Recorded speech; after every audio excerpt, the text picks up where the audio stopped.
Hi everybody, we are here today to explain to you what transnational criminal law is.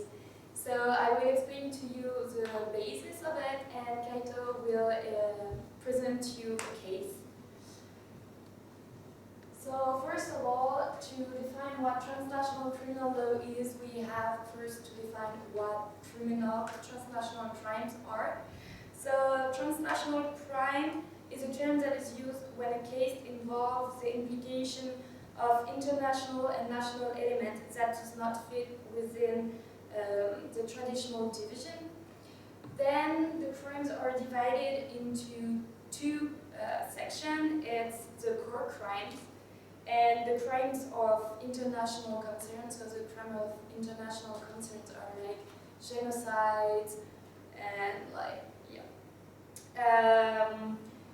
the crimes of international concerns are related to treaty, and so they are judged by the transnational law.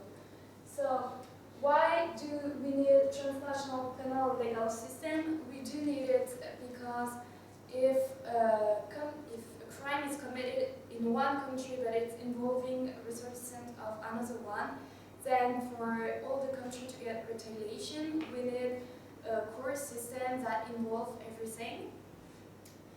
And that's where comes the transnational and criminal law. So, okay, international criminal law is regulated with treaty, and it helps. It's made to regulate everything. So the international criminal law started to appear in the 19th century, and it's meant to suppress the harmful behavior of non-state actors. So it includes counterfeiting, corruption, drug prohibition, and financing of the terrorism. The treaties are signed between countries, and they are made to serve as a legal framework for it.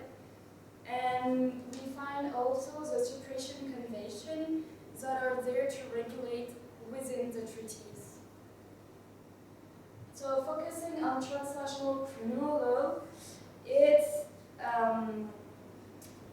when a case involves several persons, it tends to be judged according to the country penal law.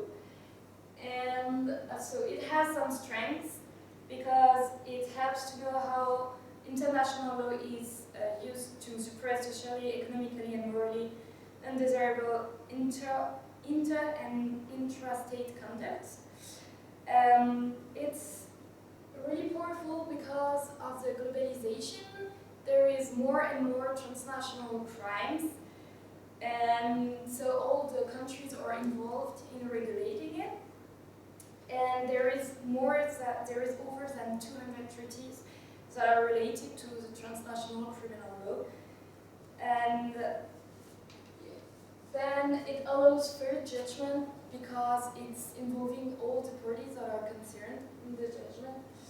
But it also has some weakness because of the principle of legality that demands that if someone engaged in a transnational crime, the offense should be dealt with within any states that jurisdiction is using the same general principle and procedure and on penalties. But what if the country doesn't have the same legal system? So this is a great weakness. And yeah, because it's on domestic law. And then there is also the problem of the enforcement, because there is no transnational enforcement system. It's up to the country to use their own national enforcement system.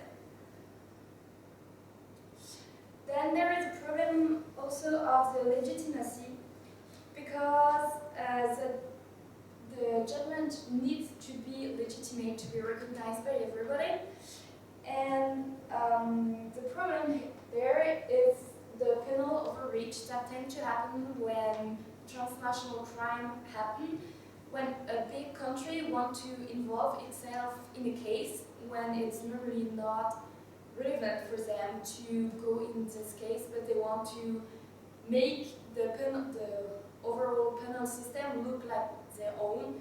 That's why sometimes it tends to overreach the power of the smallest country. Of course, there is some treaty to prevent it to happen, but it's sometimes not really respected. And to show you that, we will study a case.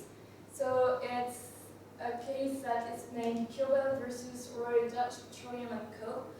And it's how the United States tried to involve itself through the Alien Tort Statute into a case they had nothing to do with. So Kaito is gonna explain it to you further. So, I'm going to explain about the Kilwell versus the Royal Dutch Petroleum case, which involves the Alien Tort Statute. So, what is Alien Tort Statute in the first place? Alien Tort Statute is basically, it indicates that all courts have universal jurisdiction if a foreigner brings this case to this court regarding that there is a violation of the law of nations over a treaty or the Treaty of the United States. So, we're going to look at the, and we're going to look at the Kilwell case. And Kilwell is the citizen of Nigeria. And he brought the case to the United States claiming that the Royal Dutch Petroleum were violating international law because they were pursuing aggressive oil development, which was damaging the environment in his local town.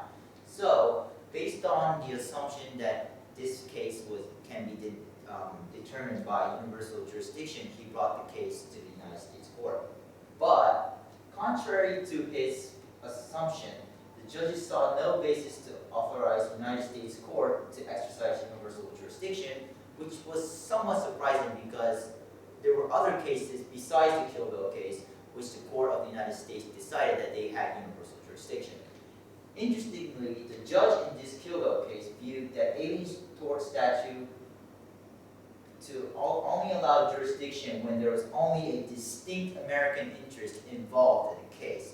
So instead of kind of using this term or concept of universal, the judge only viewed that they had universal jurisdiction when specific American interests were involved.